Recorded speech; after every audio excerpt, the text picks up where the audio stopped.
So timing is key now to promote MHPSS across different sectors and integrate really mental health further into response to humanitarian emergencies and COVID pandemic particularly, and also to integrate mental health in community level services and general health care. And I would like to say a couple of words on the initiative that we launched today. The name of the initiative is addressing MHPSS aspects of COVID pandemic. The purpose of the initiative is to support partners to adapt their programs to new challenging reality created by COVID pandemic. The initiative was prepared by MHPSS Technical Working Group Ukraine with support of Global MHPSS Reference Group, and it's based on needs reported by you, actually, to the working group, which are related to new circumstances that brings COVID to our life.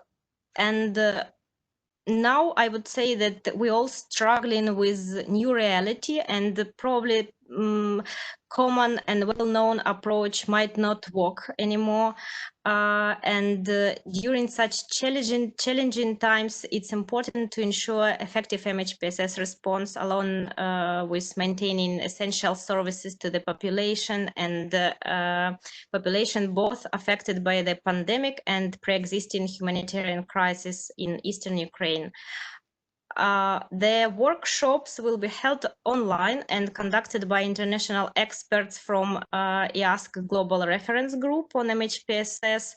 And among the experts, Sarah Harrison, MHPSS Technical Advisor of IFRC, co-chair of MHPSS Global Reference Group, Fahmy Hannah, MHPSS expert at WHO headquarters and co-chair of the Global MHPSS Group, and Anita Marini, expert within the Italian public health system and also expert on vulnerable groups.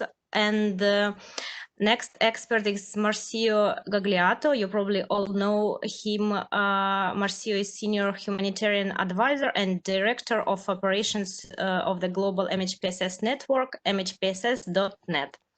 And the series of learning events will cover overview of recently released MHPSS evidence-based recommendations and tools, and role of multilateral collaboration. And Fahmy will start with this today, a bit later, and program planning, monitoring, and evaluation, as well as inclusion of vulnerable groups during COVID pandemic into response. This is initial list actually suggested by you, but the situation evolves rapidly, and you are welcome to add new topics to the list. And we gladly will try to address those as well. And the initiative is planned till the middle of August, but again, it can be continued if needed. And the learning activities by nature will start with online webinars and followed by supervision sessions. And with this, we aim to provide our partners very practical, very targeted support. And during supervisions, we will be working with your own case studies of your agencies and practical examples from the field, trying to address particular organizations' needs. So the initiative is starting today, and with this, I would like to pass the floor to Dr. Fahmy Hannah. Fahmy, over to you, and meanwhile, we're trying to switch on your presentation. Thank you very much, Elisa, and thank you, Jarno, and thank you, colleagues, for this opportunity. As you all know, I'm not a stranger to Ukraine. In fact, during the last four years, this 6 months with COVID is the first 6 months ever that I have not visited Ukraine during which. So this webinar is a sort of mental health and psychosocial support, helping me to deal with Ukraine visit craving. So thanks thanks for the opportunity. Alisa, how much time do I have? Fahmy, I think we have up to 40, 50 minutes, but we can be flexible. Okay, I will try to finish in around 15 minutes so we can have a discussion around questions, and I tried to put a challenge for myself where I talk about everything that happened on MHPSS globally in only 3 slides, and put one slide where we can start an open discussion together specifically about Ukraine. And to summarize in 3 slides all what happened around MHPSS globally, I'm going to use the WHO's three main functions: leadership, global goods, and country support. I'm going to share with you some overviews or reflections on how this is happening nowadays on mental health and psychosocial support, with specific focus on multilateral collaborations. So what leadership role WHO is playing in mental health and psychosocial support? WHO is contributing first to estimating the size of the problem. We take a balanced and scientific evidence-based view in documenting and key publication we had in Lancet estimating the WHO projections for mental health needs in conflict settings. WHO does not say that everyone in conflict settings would need mental health treatment, but WHO says that there is a huge need in conflict setting, 1 in 5. Not everyone, but still large enough. Not only one condition. We don't focus in our evidence or our estimates on depression or PTSD only, but on wide range of conditions. So 1 in 5 people would have a mental health condition in conflict settings. Means around 22%. And we published this in Lancet last year and used by many agencies as guidance for what to do in these situations. Mental health and psychosocial support was recognized by all the heads of UN agencies, international NGOs coalition, and head of ICRC and IFRC on 5th of December as a cross-cutting issue. Means that it lie at the same place in humanitarian system with other cross-cutting areas, such as age, such as gender, and such as disability. On 5th of December, it was recognized as cross-cutting, and then in number of key publications that came afterwards during COVID-19, it was even emphasized by many UN agency heads and leaders, and including the Secretary General report on COVID. I'm putting its picture here, the Secretary General report on COVID-19 and mental health, where the Secretary General has highlighted last May how MHPSS should be a cross-cutting and integral component of all governments' response to COVID-19, and how all international organizations working in all sectors, not only health, but also education, social sectors, camp management and coordination, nutrition, water and sanitation, need to include part of their budgets and part of their activities covering mental health and psychosocial support. Director General of WHO, Dr. Tedros, has also a couple of months ago sent a formal email to all the regional directors, which was very much welcomed by regional director of European region, to make mental health and psychosocial support a cross-cutting, also not across sectors, but also within the health sector itself. To make mental health and psychosocial support part of also mandatory training for all WHO humanitarian officers in all emergencies, and to have in all WHO country offices capacity staff responding to mental health and psychosocial support. In COVID-19 incident management system, for example, at the Department of Mental Health, we are collaborating with wide range of pillars For example, the clinical management pillar of COVID-19 and case management. We collaborate with colleagues who work on logistics and operation because of duty of care and staff support. We collaborate with risk communication and community engagement because we need to include a stress scoping component in this. Even we collaborate with colleagues working on points of entry because, for example, in the seafarers, in the ships without passengers, all the staff working there need mental health at workplace as well. So we collaborate with wide range of persons. The monitoring and evaluation, MHPSS need to be there. So we collaborate really not only across sector, but within the health sector itself, with all the vulnerable groups. Colleagues working on maternal and child care, whenever they do a guideline, we need to make mental health and psychosocial support part of it. The work on infectious disease such as HIV during COVID time. The work on older adults, we need to make sure that mental health and psychosocial support is part of it. So really it's not only cross-cutting across sector, but cross-cutting within each and every single sector, and health is a strong example. And before we're doing it as part of advocacy, but now we have mandate from our senior management to do it. The Global Humanitarian Response Plan of COVID, for the first time, we have a historical moment where a humanitarian response plan prioritizing MHPSS. So OCHA in this important plan has put number of countries as priority, and one of the priority countries is in fact Ukraine.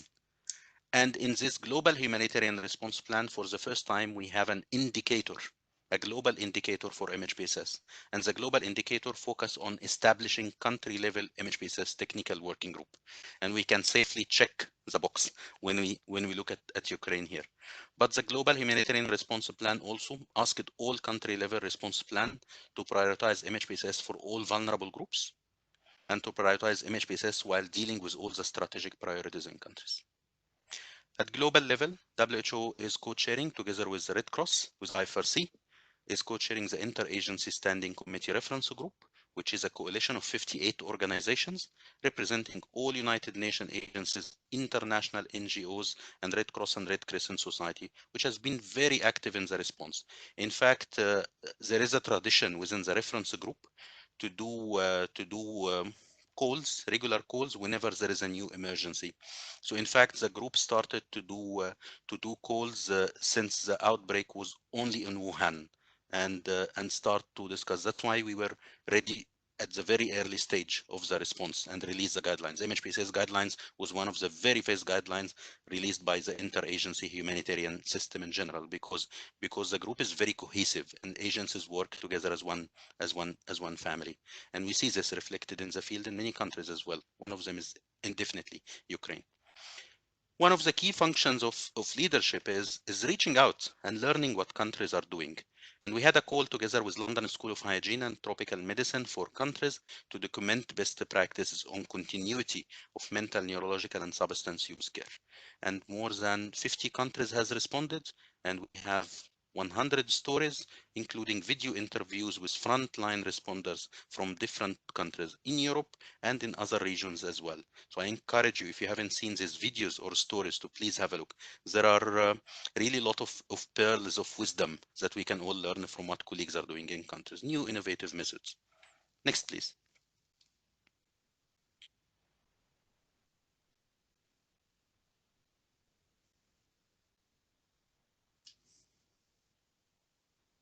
Thank you, Oksana. And then normative tools. COVID-19, as I said, agencies worked together very early, and it was great to have early some of the recommended activities through the interim briefing note, available in numerous languages now. But most of our materials range from first guidance to agencies and guidance to governments. And this apply to the interim briefing note and the operational consideration documents. And this does not focus only on health sector. Colleagues working in education or protection or long-term facilities, many will find in these documents material which can benefit them. Again, many of them are available in many languages, and thanks to Ukraine office for and Ukraine teams for the leadership in translating this so quickly. So first group of material is for agencies and governments, and one of these also is the essential health services guide, which have a mental, neurological, and substance use section, again telling countries what is the minimum service that can be maintained during this time. Second group of materials we released are materials for COVID-19 responders, ranging from materials for clinical worker. So COVID-19 does not only affect the respiratory system. COVID-19 have also neurological and mental manifestations. And all clinicians need to learn what are these manifestations and how to deal with them. In fact, the WHO COVID-19 clinical management May update is telling us that all COVID-19 clinicians need to be trained on a set of basic psychosocial skills. That's clinical recommendation from WHO, that basic psychosocial skills are an integral clinical skill for all COVID-19 clinicians. So in fact, WHO, together with IASC partner, released a guide on basic psychosocial skills.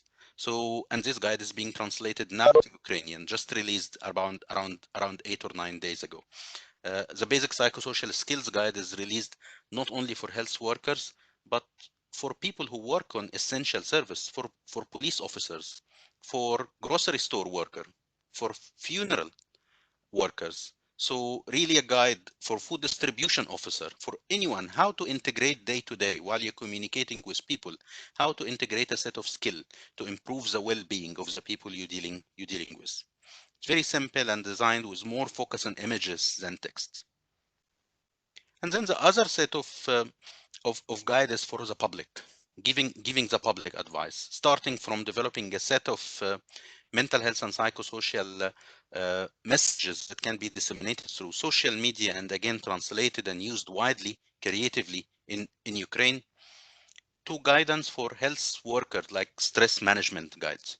Stress management guide follows a bibliotherapy model where you can read a book and there is enough evidence through randomized controlled trial that this book can actually treat people, can have an equal effectiveness of having psychotherapy session. It's a breakthrough. It's groundbreaking that not only task sharing, but there are things that you can do alone that can help you not only in coping, but can help in treatment.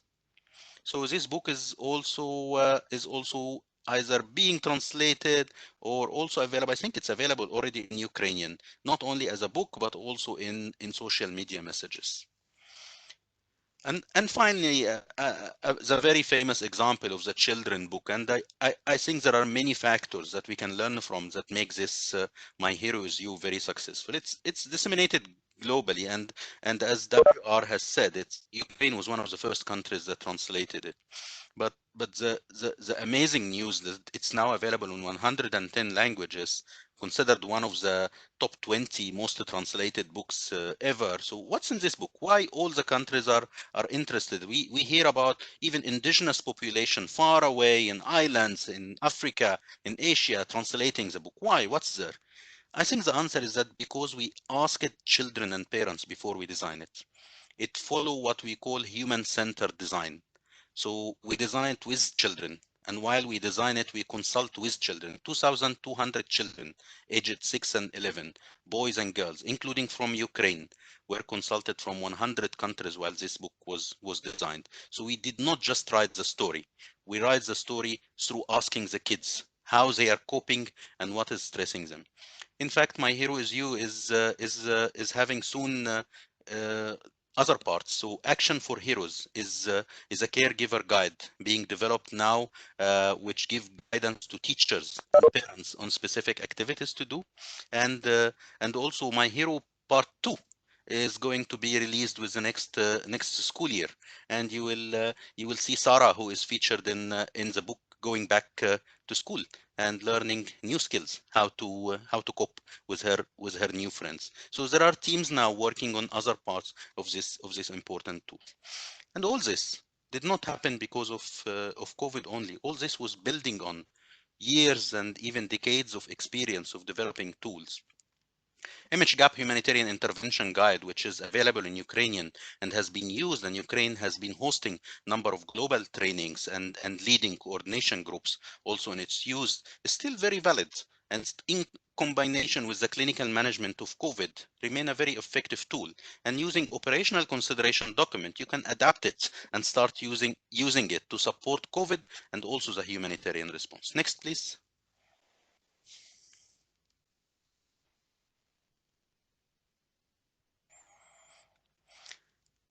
It's impossible to summarize all what WHO is doing for country support in one slide, but slides can tell us snapshots and some nice stories. So let's start with the first lady. Who is this lady? This is a picture from Addis Ababa airport. So what WHO is doing globally now is starting a global surge mechanism. If MHPSS technical working group needs surge support, rapid deployment for MHPSS coordinator or capacity building, rapid deployment, and through actually this mechanism, you can get trainers to support. And this is a picture of a colleague from Kenya was deployed to Ethiopia to support MHPSS group supporting displaced population. But this request does not come from agencies. They need to come for interagency support. Second picture is from Philippines. Philippines have MHPSS technical working group led by WHO together with the Ministry of Health, but they did a very nice idea. They have in every health facility responding to COVID an MHPSS focal point. And this is a picture from the WHO office hosting a meeting for MHPSS focal points at different health facilities.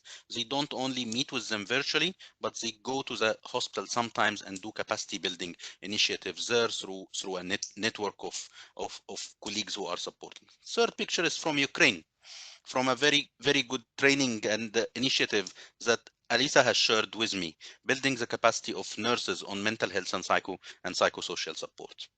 Fourth picture is from WHO in Turkey, having a cross-border operation through an MHPSS helpline to support people in Idlib, in northwest of Syria, where no one can have access to, but this gentleman is trained to provide MHPSS support through helpline.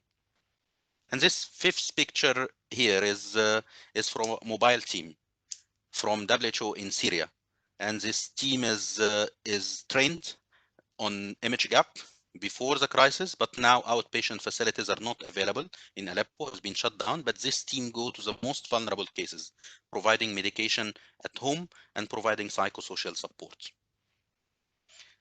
People are using the global goods you see and adapting them. And the picture here below is for a creative idea that a colleague had in Greece.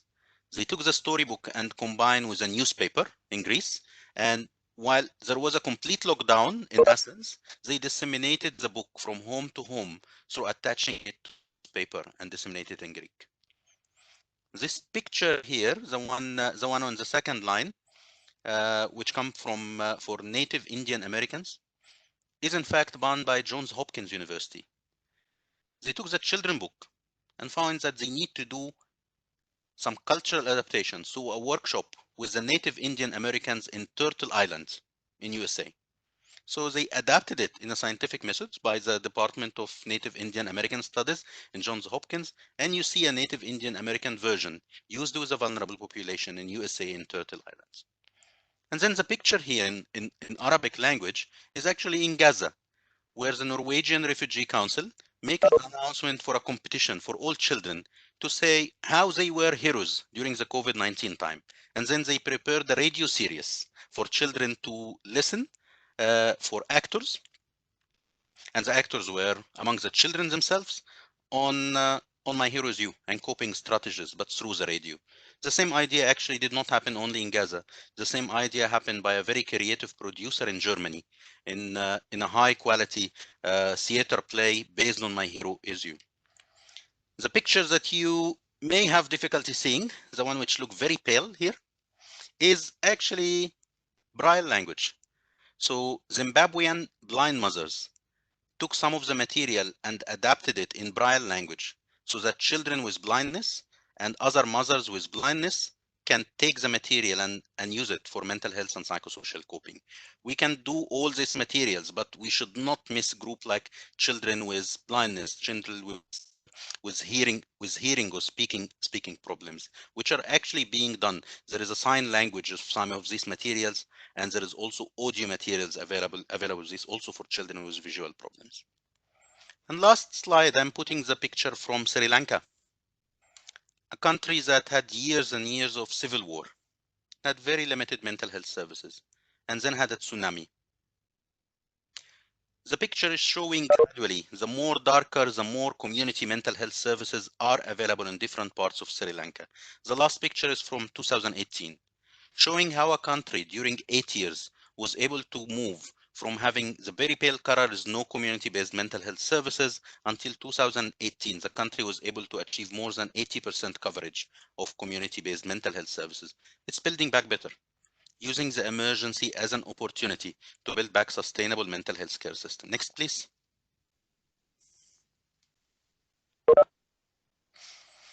Some of you may have heard about the multilateral plan led by UNDP called the UN Socio-Economic Framework for COVID-19. It's one of the multilateral plans such as the SPRP from WHO and the GHRP led by OCHA, the UNDP, which most UN agencies contribute to. So from the 5 strategic priorities of the UN Socio-Economic Framework, I put 3 priorities. And I'm putting here some examples how this is happening before COVID, because Ukraine was doing very good rebuilding for mental health system before COVID. And Ukraine was doing emergency response in the East. And at the same time, there is now the COVID response. So first point in the UN socio-economic framework is protecting health services and system. Ukraine is introducing community-based mental health services at PHC through the MHGAP coordination framework you are currently doing and need to continue doing because it's part of COVID response, part of the emergency response, and part of rebuilding the system. But you are not only focusing on health sector, you're supporting the social sector because you're putting the financial plan for the institutionalization of mental health care and social facilities. And finally, the social cohesion and community resilience. You are supporting the most vulnerable population in the east of the country through a wide range of mechanisms, including the mobile team. These activities need to continue and need even to be scaled up more during COVID-19. Thank you.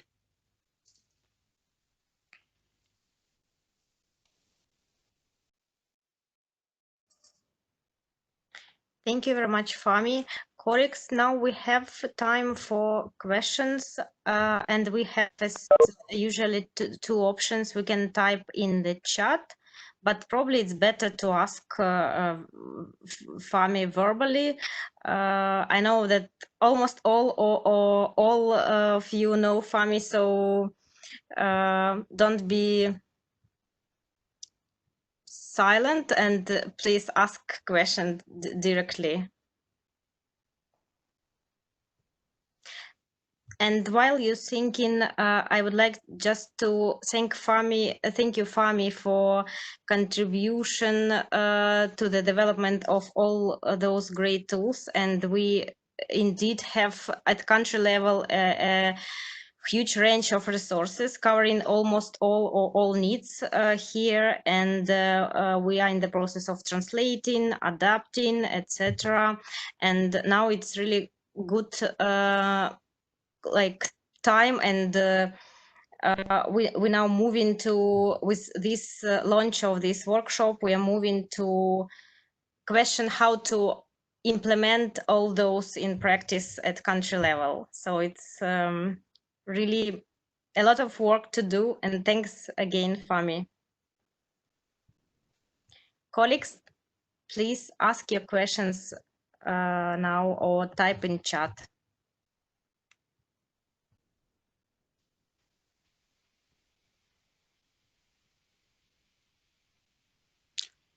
Sure, happy to share the presentation. Yeah, we will definitely share the presentation as a follow-up to the meeting.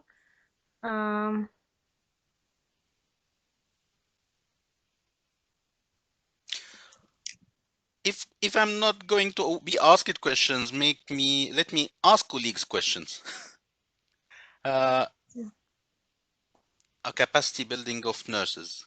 And this is maybe a question for you, Alisa. Thanks, Fahmy.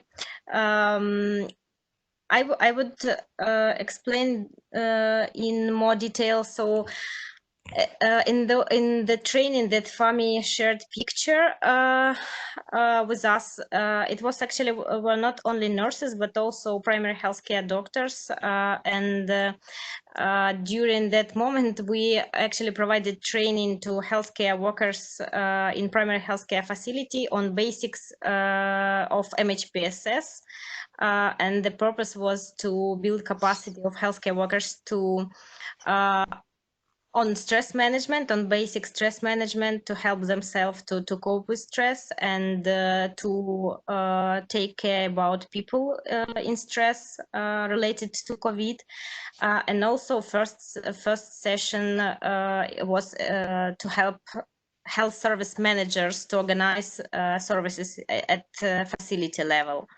So we are talking about the package that we recently developed jointly with Public Health Center and that Jarna mentioned in the beginning. Very good. I see a colleague asking about tools for assessment and also tools for supervision.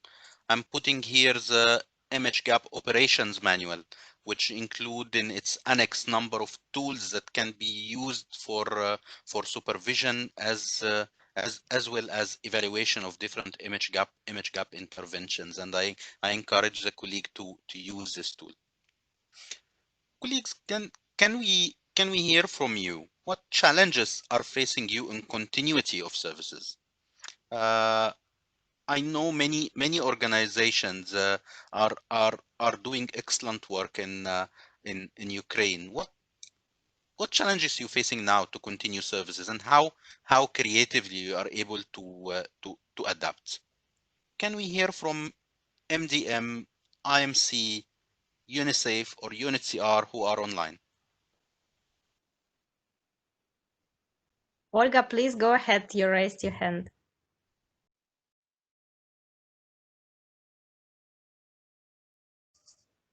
I should unmute yourself, right? Unmute myself. Can you hear? Let me maybe remind everyone. And we implementing partner of UNHCR, and we on finance 0 to 20.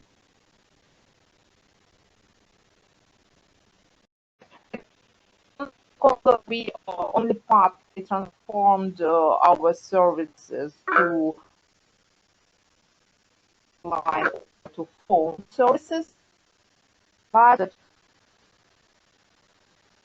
have access to mobile connection, and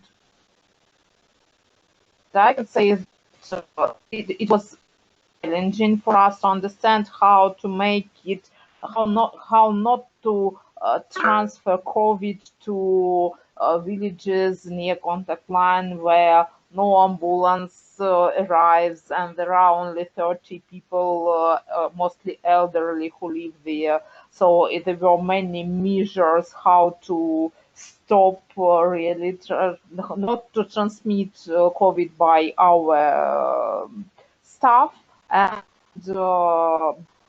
can say 5% of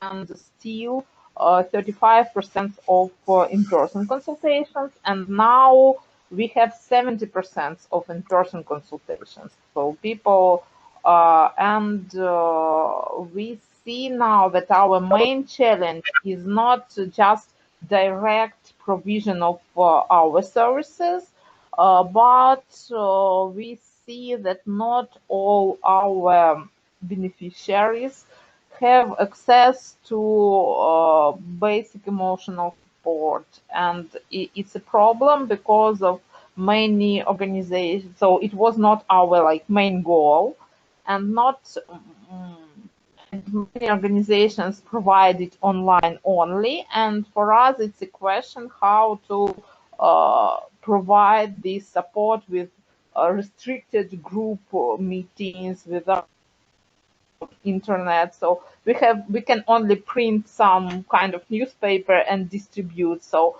but we still are in like search of how to do and what to do, because we see that that is a gap now. Excellent. Very good, Olga.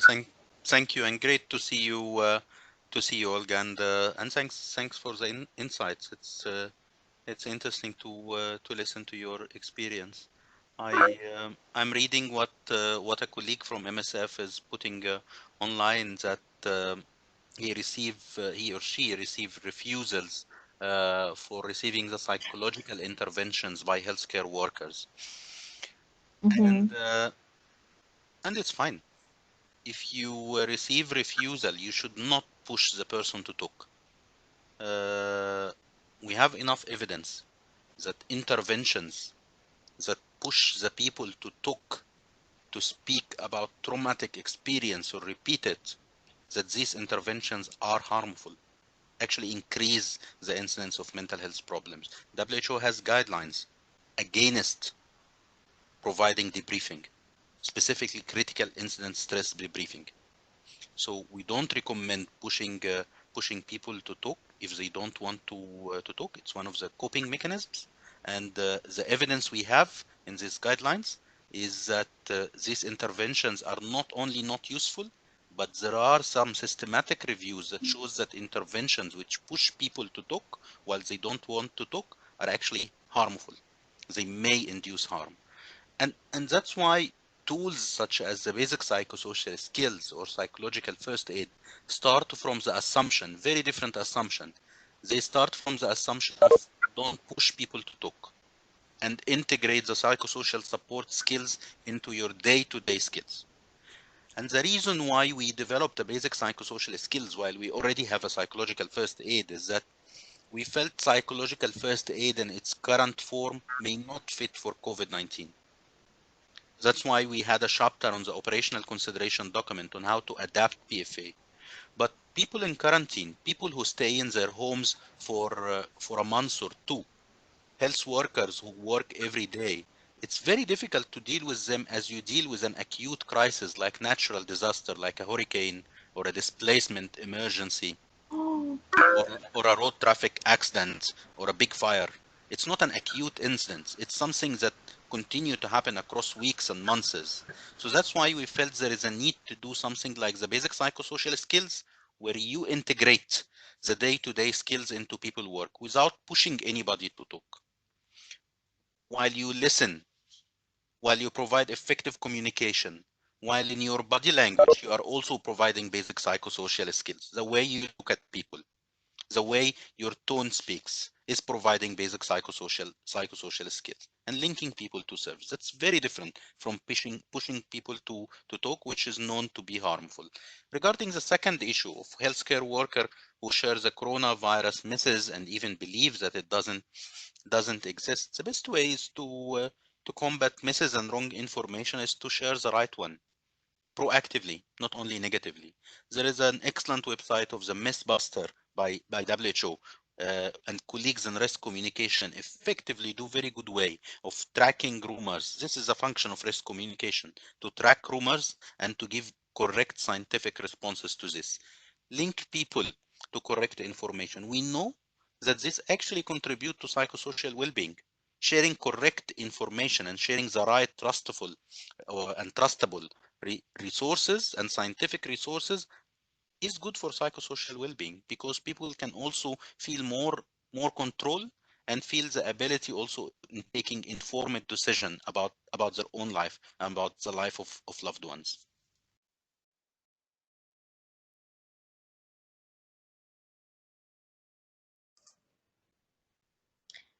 Thanks, Fahmy. I also wanted to share one example. I'm not sure that we answered all the questions ourselves, but at least there are initiatives made by partners to proceed, and I'm going to talk about MHCAP now. So as you all know, and Fahmy, you also know, since you're engaged very much in this initiative, MHCAP in Ukraine, many partners started MHCAP already and now continue with supervision, and like IMC, WHO and SDC funded project Mental Health for Ukraine and others, and the other partners just planning MHCAP capacity building and rollout, and now, as you can imagine, that situation not very like supporting, so situation doesn't support MHCAP trainings and yeah, basically the main challenge is trainings, because supervision, those started supervision already, they continue easily via online, and I would say that even before the COVID pandemic, most agencies provided it online, so via Skype or other programs. So I would not say that COVID affected supervision, but for those who plan trainings, it's quite challenging now. But at the same time, many agencies, like we as a group, as MHCAP group, or I would say subgroup MHCAP, developed interim guidance how to provide MHCAP training. We suggested to make training day a bit shorter and exercise between the modules, and provide this multimedia providers like Zoom, for example, which allow us to split up the whole group to two separate groups, and it allows the trainer to go from one to another and participate like in real life. Of course, it's not ideal situation, but at least this allows to those partners who planned MHCAP just start with it, and then hopefully situation will improve, and then we can continue with real trainings. Some of those agencies like SDC funded project and I guess yeah, SDC funded project MDM and in WHO we're currently thinking what might be the approach for us, and MSF is also really planning to start trainings, and solutions are different. Some of them decide to go with real groups. I mean, to provide training in face-to-face with very small groups, and others plan to do online trainings. So probably you have like general or some probably specific recommendations on that, because we're really, like I would say, all engaged partners are really interested to keep going with this, and to not stop MHCAP due to COVID. And as you mentioned, that essential health services, including mental health services, should continue even more intensively due to COVID pandemic. Thanks. Over. Thank you, Alisa, and it's very clear. I see our colleague Natalia from Red Cross want to mention something about the remote psychological first aid adaptation done by the Red Cross. Can we give the floor to Natalia, please?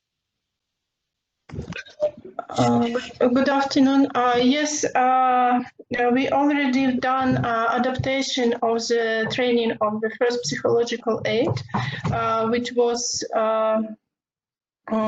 provided by I'm sorry,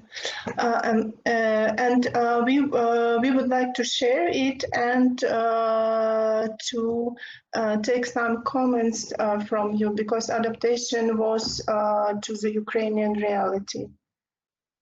And our head of office kindly asked me to give you information about this and to have some conversation after somebody will look and maybe have some comments. Thank you. Thank you very much, Natalia. And I think Trala want to share something about CETA project. Yes, hello. I wanted to just mention, I think that the challenges that we have faced in transitioning to online is similar to what other people have experienced. You know, lack of internet connectivity, those kind of issues.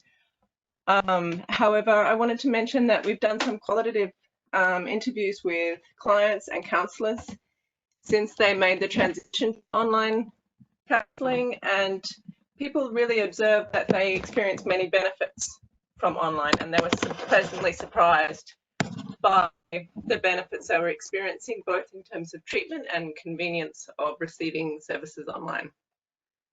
Even though, you know, they also experience technical difficulties. That's all. Thank you. Very clear. I think COVID has damaged many things, many institutes, many people, and many areas, and one of them is mental health. But one of the benefits, if we can say so, of the COVID-19 crisis is that I think it will give huge advance for the area of remote support in mental health and psychosocial support. What we were seeing as something would never happen, or we were questioning, such as remote training and remote supervision and remote psychotherapy and remote outpatient clinic, became a reality. If you look at the Mental Health Innovation Network and the documents, the documentation that we had from countries and the video interviews, that's what many people are doing. And countries that actually lack access and were creating before COVID some innovative way for remote support. And I'm giving the example for the remote support provided to Syria operations in places like Idlib, which is classically, even before COVID, was inaccessible, were able to function rapidly in this inaccessible area during COVID and scale up the response.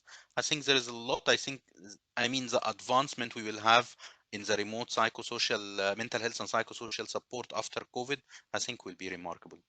I see Taras want to say something. Thank you, Fahmy. Hello, Fahmy.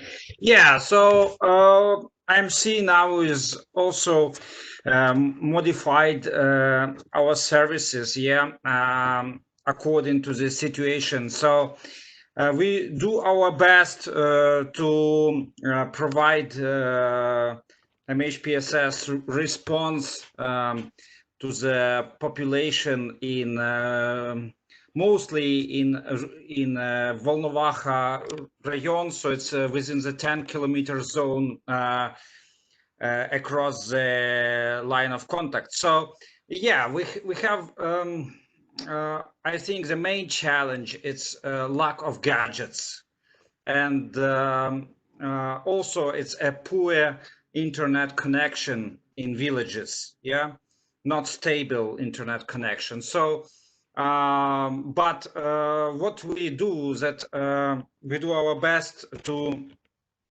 provide online services. So we created groups of people in these locations who want to participate in our services, for example, as a self-help plus groups or on positive parenting etc. And also we provide awareness raising activities on COVID-19, so mostly on MHPSS response, to the COVID-19 pandemic, based on materials, mostly of WHO materials, of course, So, and also we try to individualize the services, so to be adaptive and inclusive. If people, for example, they want to participate, but they don't have access to the internet, so we try to provide individual services via phone, just like mobile phone. So, and I could say that we have a very good feedback from the local population, from beneficiaries. So they really appreciate these services. So I hope that we will continue this approach. For example, we provided set of awareness raising activities for medical staff in PHC, in villages, for example, on stress management techniques, and also on remote PFA, how medical staff can provide remote PFA for patients, for example, like via phone. And also they really appreciate these interventions. And so we will be happy to continue. Thank you. Thank you, Taras. Good work as always, and appreciate seeing you, and my regards to you and other IMC colleagues in Ukraine. Alisa, thank you for me. Thank you, Taras. Did we run out of time? No, I think we have else up to 15 minutes. It's okay. Okay. Because I see Victor wants to say something. Victor, please go ahead.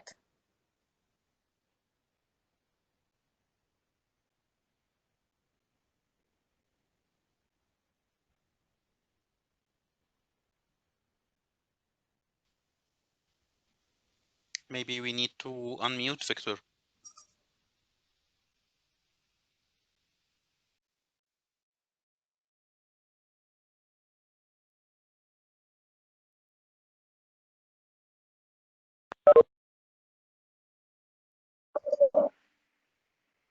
Victor, do you hear us?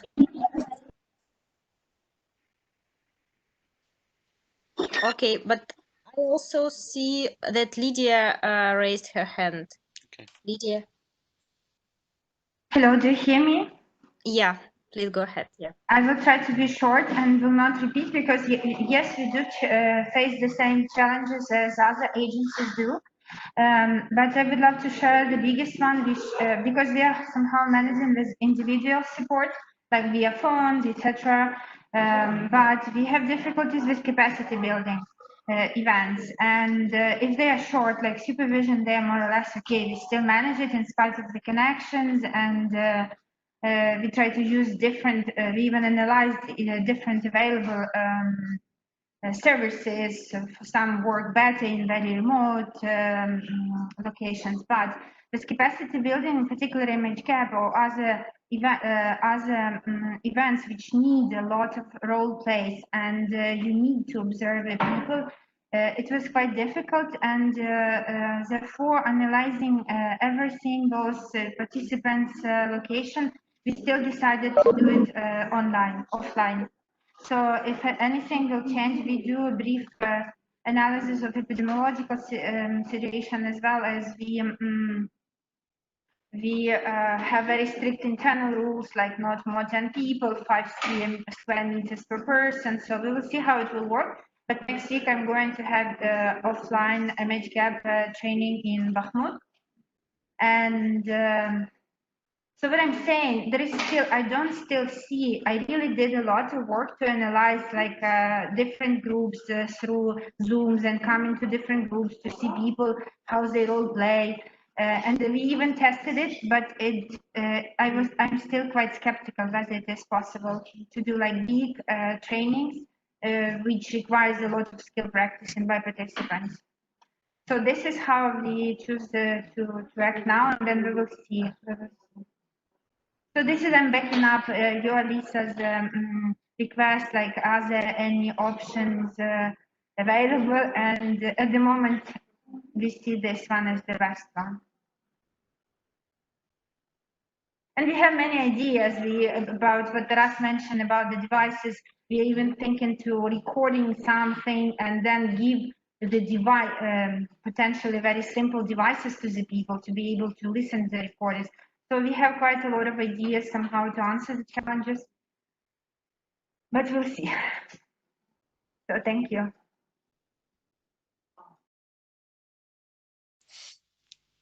Excellent. Thank you, Lydia. Colleagues, I have a suggestion in the remaining 10 minutes or so. Can you very briefly share with us not the challenges this time, but either an achievement or an activity during the COVID-19 MHPSS response that you are very proud of? Very briefly, an activity or an achievement or a product, something that you did in COVID-19 MHPSS response and you're really proud of and want to share with others.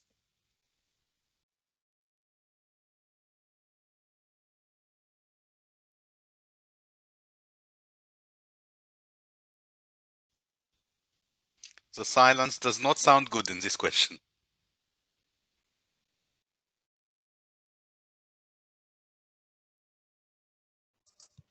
I will be repetitive, but I would mention the training package that we developed on basics of MHPSS for healthcare workers.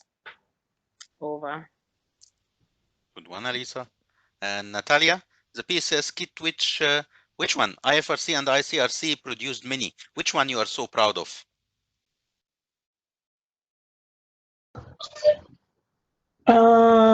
We take we create PSS kits for children and for elderly people. There was some exercises and some things which help with helping to people with their emotional situations, and we give some instructions for it, and it was hundreds of PSS kits was given to our beneficiaries in our regions. Also, we have a Tell Me platform. Now we have a big board through Kyiv, and it is the platform in which everybody can call for psychological support. And this project was just started. And also we organized for our volunteers and for our staff professional psychological support. We have a contract with the institute, and they provide 300 hours of the professional psychological counsel for support our volunteers and our staff. It is for now. Thank you. Natalia, thank you. And indeed, the activity cards also that you have developed within IFRC is something really to be proud of, as well as the many other activities you mentioned. Very useful tool and unique as well. Thank you very much. MSF provided informational PSS presentations in more than 15 medical facilities with more than 360 participants. Indeed, good one to be proud of. I am inviting Adra to talk because you didn't get the chance to talk before. Adra, would you like to tell us why you are very proud of this activity? Я прошу прощения, но мой английский очень слабый для того, чтобы говорить. Я просто пишу. Adra, I think Adra, okay, Alisa, if she can talk in Ukrainian and you help in translation. Alisa, please, or Oksana. Да, можете, пожалуйста, поделиться на русском, украинском, на ком вам удобно, а мы постараемся перевести. Спасибо большое, извините за неудобства. Наши мобильные команды, 5 мобильных команд, которые работают в зоне 0,5 километров, мы проводим серию тренингов для учителей и для семей с выдачей сертификатов.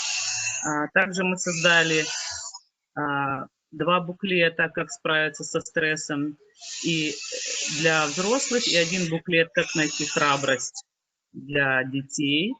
Также мы создали 2 мультика для маленьких и для взрослых, как справиться с ковидом. То есть, ну, такой вот, да, где найти помощь.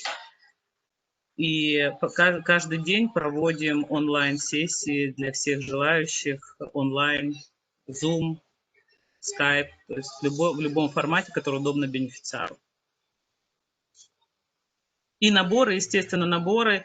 Каждый участник получает наборчик. Естественно, там обязательно маска, перчатки и минимальный набор канцелярии, который облегчит участие деткам, которых нет возможности купить или приобрести в связи с тем, что они не выходят на улицу.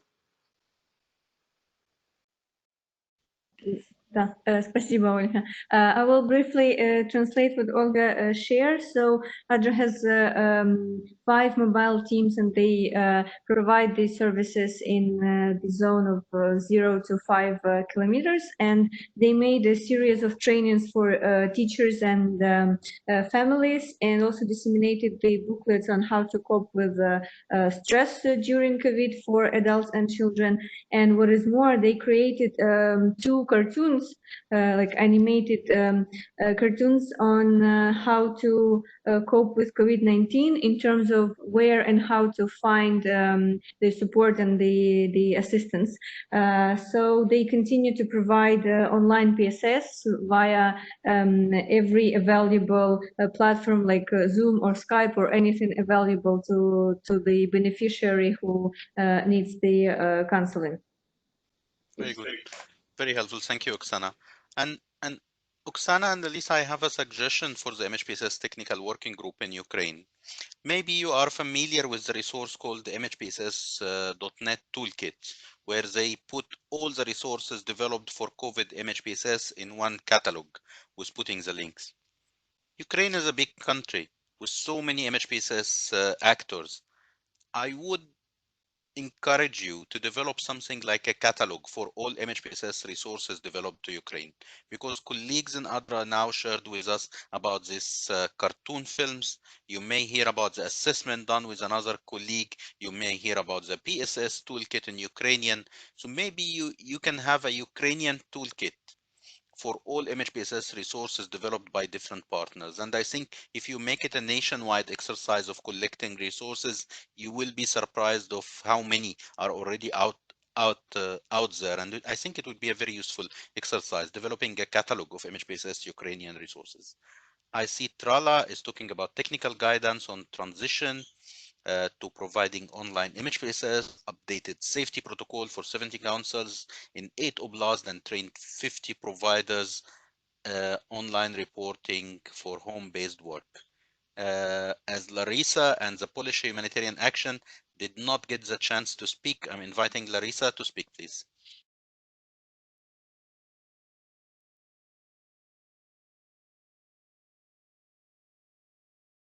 Larissa, please unmute yourself. Sorry. Polish Humanitarian Action support elderly alone contact line. And when COVID-19 beginning this COVID-19 pandemic, we tune on all our activities to online. We develop a very simple tool for providing online PSS support for our community workers, to learn people how to cope with stress. Also, we develop booklets about also about some recommendation how to cope with stress. Our curriculum includes information about COVID, about how to save their health. But we have some our beneficiaries who lives without connection, who has problem with hair and cannot receive our support, PSS support by phone. And our employees continue to provide home visits for these beneficiaries. Of course, they use PPE for this. Now, when quarantine measures become lighter, we start provide group activities for 4 centers, which has place outside with distance, with all protective measure. And our elderly are very happy that they can meet again, and they're happy like children. Larissa, it's great work, and congratulations to you and colleagues in Polish Humanitarian Aid for supporting this this group. I think COVID-19 teaches us that we were all not doing enough for older adults, MHPSS. And it's such a very difficult group also to address on MHPSS. So again, one of the positive things we will learn here is that so many actors are just starting to develop material for older, and some of them is the IASC Reference Group. So similar to the children's story, we're developing graphical materials to be disseminated globally for older adults, including older adults in long-term facilities that I expect will be ready in 4 to 6 weeks from now. I see more and more messages of pride. Access is continued to be provided to all the people, children and adolescents through online, Viber, and other online measures, and also where no phone or internet connection is possible, and mobile PSS brigades are providing PSS. And what I was mentioning in the chat is our information campaign on COVID-19, which started in April, and it's funded by ISB. And it's there is a promo on the importance of social distancing and other measures. And also there is a weekly program which is called Social Distance, and this comes every Thursday. Previously it was at 4 p.m. Now it's at 1 p.m. And it's usually medical experts and psychologists, and a lot of programs were devoted to combating all the fakes. Also, we use the WHO website for this, because there are a lot of fakes like ginger or lemon helping against COVID, or like 5G is dangerous, and many others. And also there were a lot of psychologists who provided recommendations on how to deal with panic attacks, with sociophobia, on people who fear exit from the quarantine, also how to live in one apartment with other family members when you have to work from home, and also how to deal with stress and anxiety. And also some practical recommendations were given, like how to deal with stress through body therapy, body psychotherapy, or also techniques of mindfulness. So the Grammatical Radio has a very broad audience of more than 1.5 million, and this program was also broadcast on Ukrainian radio, so it has all Ukrainian broadcasts. So I think these recommendations were helpful overall all over Ukraine. Thank you. Katerina, thank you. I think it's a great work and very important work indeed. Katerina, allow me, if you give me the permission to share with you one small advice. May I, Katerina? Yes, sure. WHO has advocated for mental health reasons early in the response to stop using the common term, epidemiological term, social distancing. It was all over the news. I'm sharing with you one article from the CNN, but most news agencies have quoted WHO in the press release we announced we prefer stopping using social distancing. We prepare people to be physically distant, but socially connected. And the risk of using social distancing is that people actually may think that they should be socially distanced, while I know you are doing everything right. What you're doing is actually keeping people socially connected. And social distance is an old epidemiological term that, right, WHO was using at early stage of the response, but WHO has formally stopped using this term for the reasons you will read in this article. So actually, I think if you change the name you are using, it might be a campaign itself in changing the term from social distance or physical distance, but socially connected.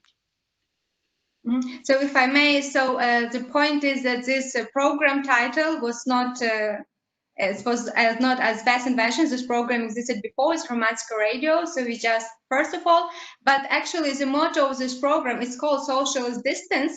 But the point was how to keep safe and psychologically sound during. So it's not meant in this epidemiological sense, but in a different way.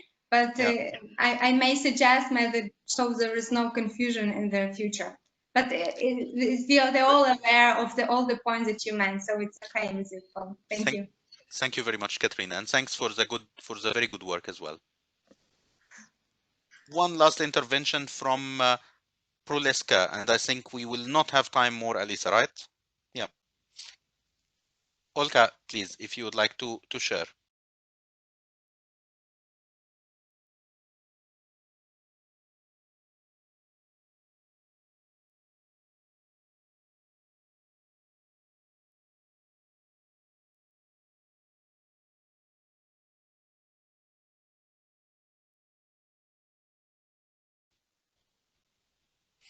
Oksana, I think Olga is still muted.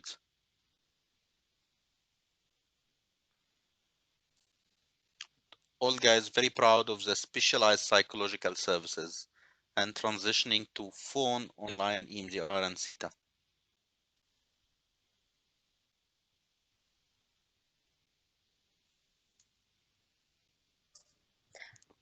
Okay, Oksana, Alisa, any final remarks from your side? Thank you, colleagues. Thank you, Fahmy. We are definitely going to take into consideration your suggestion on collecting more comprehensively and continue to collect successful practices from agencies, and we will think what's the best way of doing this and come back to partners with suggestions, and it's definitely a very good idea. And thank you very much, Fahmy. And this was the first introductory part to this series of learning events, followed by Marcio or Sarah. We are now in touch with them, with Oksana, and trying to check their availability for coming weeks. Then we come back to you all with concrete date and topic. But as mentioned, we are going to, in nearest time, we're going to cover monitoring and evaluation in a situation of COVID pandemic, and also program planning, which is very relevant now in terms of changing the modalities of work, and as was requested by you all. So we will come back with more concrete information soon. And thank you again, Fahmy. Thank you, colleagues, for being very, very active and sharing your great practices. And now we move into our regular MHPSS technical working group meeting. And Fahmy, I know that you are very busy, and please decide if you wish to stay with us and discuss our very practical thing, or you can leave us as for now. Ali, thank you for organizing this. It's really great pleasure. I would love to stay, but I have to leave because I have another call. but you all shared what you are very proud of, and from my side, I'm very proud with my participation with you today. Keep up the good work as always, and we stay in touch. The next speakers are really good. The selection of the topics show how much really the MHPSS actors is really sophisticated and keen to scale up the system. So so keep up the good work and stay Thank safe. you, Fahmy. Thanks everyone. Thank Bye. you. Bye, Fahmy. Bye. So colleagues, let's continue with the practical part and the MHPSS national level meeting. We will be brief now, and we will have 30 or even less minute to cover like more administrative topics. And Oksana, over to you probably to update on PIN and other things. Thanks, over. Yes, thank you, Lisa. So if we have any colleagues still from health or GBV cluster, please raise your hand or let us know. I will have a brief, very quick update from the colleagues from child protection subcluster because they couldn't join us today. So the updates are the following: that UNICEF has launched a positive parenting course in cooperation with NGO Volunteer, and I am sharing the link in the chat you can see all of the details about the training. If you have any questions, please contact Katerina from Child Protection Subcluster. And also the recent trend of the previous weeks from La Strada National Children's Hotline is that they are reporting the increase of calls regarding sexual violence against children. And then there were several children injured in Donetsk and Luhansk NGCA. So these are all updates from Child Protection Subcluster. Please, yeah, Larissa, you are raising your hand now. Do you want to? Was it by mistake, or do you want to ask something? No, Larissa is not answering. Okay. We can come back to that later, or you can write your question in the chat.